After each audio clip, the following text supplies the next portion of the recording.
Assalamualaikum warahmatullahi wabarakatuh. Apa khabar murid semua? Hari ini kita belajar Pendidikan Islam tahun 1, bidang ibadah, tajuk solat yang agama. Murid-murid boleh rujuk buku teks muka surat 102 hingga 104.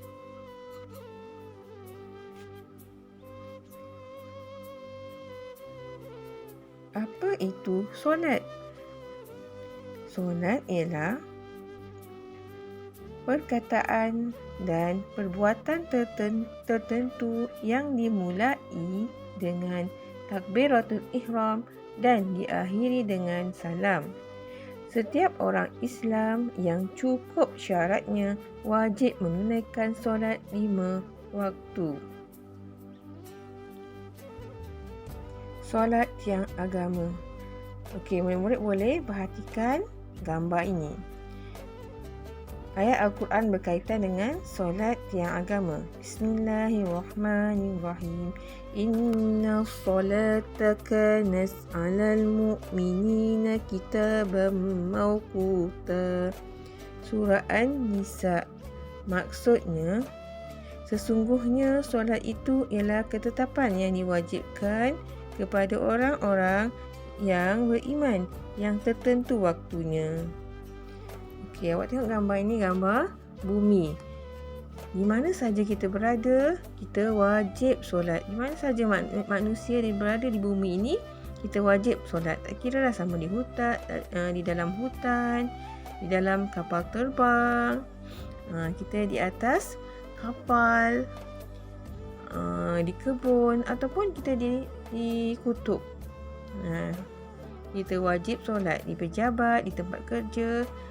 Kita wajib solat berkiblatkan pusat bumi, di tengah-tengah bumi, iaitu Kaabah. Semua orang Islam di mana mereka berada, mereka wajib solat dan berkiblatkan Kaabah. Macam anak-anak semua umur 7 tahun kena belajar solat. Sebab kita ni hamba Allah. Allah jadikan kita. Jadi kita kena beribadah kepada Allah dengan melakukan solat. Rugi manusia hidup di dunia ini, dia tidak solat. Walaupun dia hidup 1000 tahun sekalipun, kita rugi kalau tidak solat. Okey. Setiap orang Islam yang cukup syaratnya wajib menunaikan solat 5 waktu. Bilakah waktu solat? Okey, waktu solat subuh berapa rakaat? Solat subuh 2 rakaat. Solat subuh 2 rakaat. Masa waktu bila terbit fajar shadiq. Dan habis waktu terbit matahari. Ini fajar shadiq Ini bermulanya subuh. Okey, solat zuhur. Zuhur 4 rakaat. Solat zuhur 4 rakaat.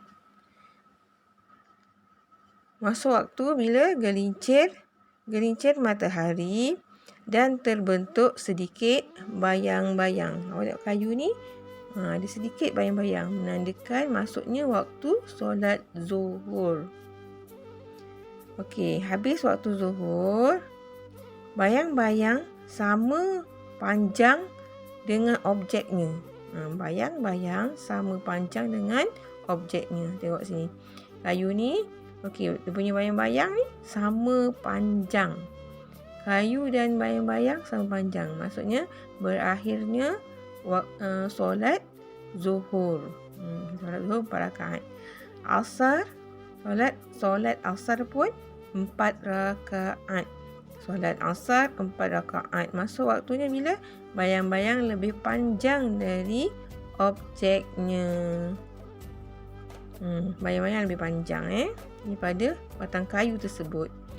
Habis waktu asar bila terbenam matahari. Nak masuk senja kan. Terbenam matahari, habisnya waktu asar. Maghrib 3 rakaat. Solat maghrib 3 rakaat. Masuk waktu bila terbenam matahari. Terbenam matahari, masuklah maghrib. Hilang cahaya merah di sebelah langit barat.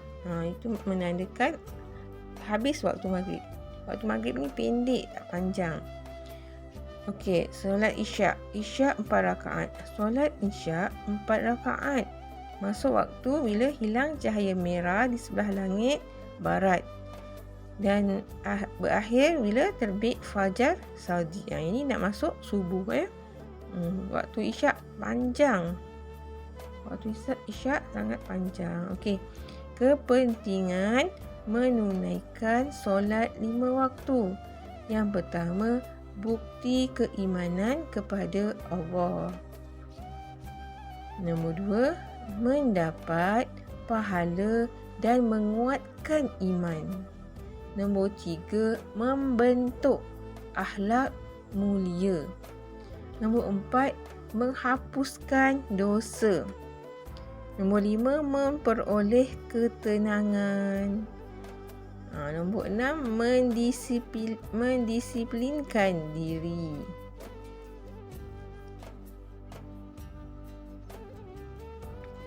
Info, hukum meninggalkan solat. Kita sengaja tinggalkan solat dan mempersendakan. Kafir dan wajib bertaubat.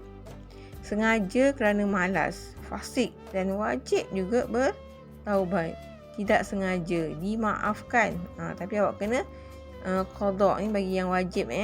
Tidak sengaja tertidur ke, awak wajib qada. Awak tak subuh bangun lambat, tiba dah habis waktu.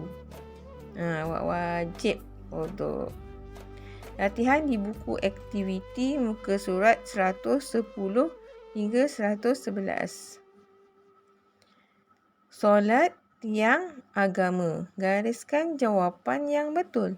Solat ialah perkataan dan perbuatan tertentu yang dimulai dengan takbiratul ihram dan diakhiri dengan salam. Jawapannya salam. Nombor 2, setiap orang Islam yang cukup syaratnya wajib menunaikan solat 5 waktu. Dalam sehari kita solat 5 waktu. Jika kita melaksanakan solat 5 waktu dengan sempurna, kita akan memperoleh ketenangan. Sehari semalam 5 waktu kita solat. Kenal pasti jenis solat dan bilangan rakaat. Ini waktu masuk mula, bayang-bayang lebih panjang daripada objeknya. Akhir, terbenam matahari. Solat asar, bilangan rakaat 4. Nombor 2, terbit fajar shadiq. Terbit matahari. Solat subuh. Bilangan rakaat 2. Awak tulis 2 ya. Hilang cahaya merah di sebelah langit barat. Terbit fajar shadiq. Ini waktu isyak. Maksudnya waktu isyak. Gelincir matahari dan terbentuk sedikit bayang-bayang. Bayang-bayang sama panjang dengan objeknya. Solat zuhur rakaatnya ialah 4. Okey. Terima kasih semua. Assalamualaikum.